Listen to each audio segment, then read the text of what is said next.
నా పేరు వెంకట సాయిబాబు. నేను Yogi helping hands and charitable trust general సెక్రటరీని.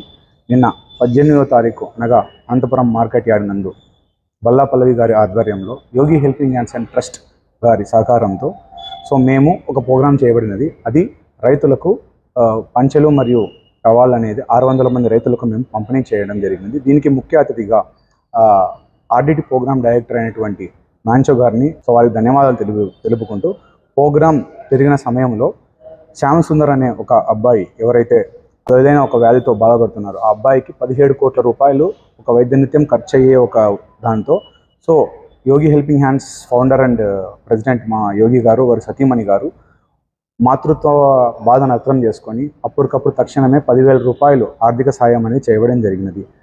ఈ కార్యక్రమానికి మేము మా వంతు యోగి హెల్పింగ్ హ్యాండ్స్ అండ్ ట్రస్ట్ ఆధ్వర్యంలో యోగి గారు మరియు వాళ్ళ ఒక సతీమణి గారు ఆర్థిక సాయం 10,000 రూపాయలు చేయబడిందిగా మేము తదుపరి నెక్స్ట్ ఎవరైతే ఈ సంబంధిత స్వచ్ఛంద సంస్థలు కానీ వ్యాపారవేత్తలు కానీ మా నుంచి మేము కోరుకున్నది ఏమనగా ఒక మాతృత్వ బాధను మీరు కూడా అర్థం చేసుకొని మీ అంతు తోచిన సాయం ఆ అబ్బాయికి చేయవలసిందిగా మేము మిమ్మల్ని ప్రార్థిస్తున్నాము. అలాగే గౌరవనీయులైనటువంటి ఆరోగ్య శాఖ మంత్రి సత్యం కుమార్ యాదవ్ గారిని మేము మా ట్రస్ట్ తరపున కోరేదేమనగా అబ్బాయికి ఆరోగ్యరీత్యా ఏమన్నా ఉన్నా కూడా బాబుకి మీరు తక్షణమే స్పందించి ఎటువంటి ఆర్థిక సాయమో లేకుంటే వైద్య సాయం చేయవలసిందిగా అందరినీ కోరుకుంటున్నాము.